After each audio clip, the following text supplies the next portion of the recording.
পশ্চিমবঙ্গে এমন অনেক মন্দির আছে যেগুলি অত্যন্ত জাগ্রত, কিন্তু তার পরিচিতি কেবলমাত্র নির্দিষ্ট এলাকার মধ্যে সীমাবদ্ধ। দূর দূরান্তের ভক্তরা জানেন, কিন্তু তারা প্রচারে খুব বেশি আগ্রহী নন। তাই নির্দিষ্ট কয়েকটি মন্দিরেই ভক্তরা ঘোরাফেরা করেন, যদিও জানা থাকলে তারা সহজেই উইকেন্ড কিংবা ছুটিতে গিয়ে সেই সব মন্দির দর্শন করে আসতে পারেন। আজকের এপিসোডে আমরা ঘুরব এমন একটি মন্দির। মুর্শিদাবাদ জেলার কাশিম বাজারের ব্যাসপুরে রয়েছে এই মন্দির। কথিত আছে পণ্ডিত রামকেশর দেবশর্মন 1811 সালে এই মন্দিরটি তৈরি করেন। আবার অনেকেই বলেন নাটোরের রাজমাতা রানী ভবানীর তৈরি বরানগরের মন্দির থেকে অনুপ্রাণিত হয়ে এই মন্দিরটি তৈরি করা হয়েছিল। মন্দিরটি তার গঠনশৈলী দিক থেকে রীতিমতো অনন্য। মন্দিরের উচ্চতা 57 ফুট। গোটা মুর্শিদাবাদ জেলায় এত উঁচু মন্দির আর কোথাও কিন্তু নেই। মন্দিরের চূড়ায় রয়েছে কলস এবং ত্রিশূল। মন্দিরের গায়ে দুর্গা, কালী, রাধা মাধব, গণেশ, সিংহ, হাতি, সাপ ইত্যাদি আঁকা আছে।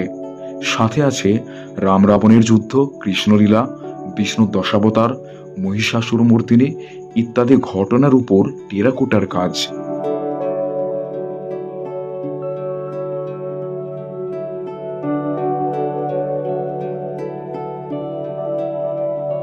তবে রক্ষণাবেক্ষণের অভাবে ধীরে ধীরে মন্দিরটি জীর্ণ হয়ে পড়েছিল। সেই খবর পৌঁছেছিল লালগোলার রাজবাড়িতে। 1918 সালে লালগোলার মহারাজা যোগীন্দ্র নারায়ণ রায় বাহাদুর এই মন্দিরের সংস্কার ঘটান। পুনরায় 1995 সালে মহারাষ্ট্রের অমিত কুমার ভোঁসলের নেতৃত্বে মন্দিরের সংস্কার হয়। বর্তমানে মন্দিরের সৌন্দর্যায়নের জন্য বিশেষ উদ্যোগ নেওয়া হয়েছে। মন্দিরের প্রবেশপথের পাশে তৈরি করা হয়েছে হরগৌরীর এক বিশাল মূর্তি।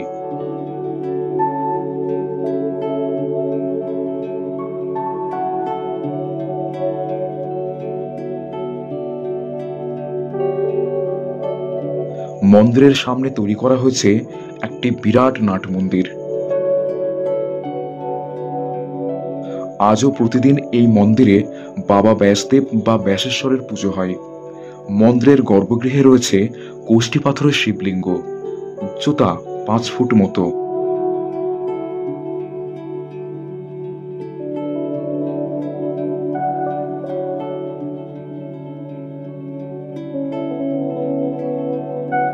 দিনে দুবার করে এখানে পূজার্চনা হয়ে থাকে।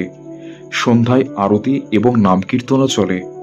শ্রাবণের প্রতি সোমবার এখানে জল ঢালার জন্য অনেক জনসমাগম হয়ে থাকে। শিবরাত্রি উপলক্ষে এখানে 7 দিন ধরে মেলা চলে। আজকের ভিডিওটি এ পর্যন্তই।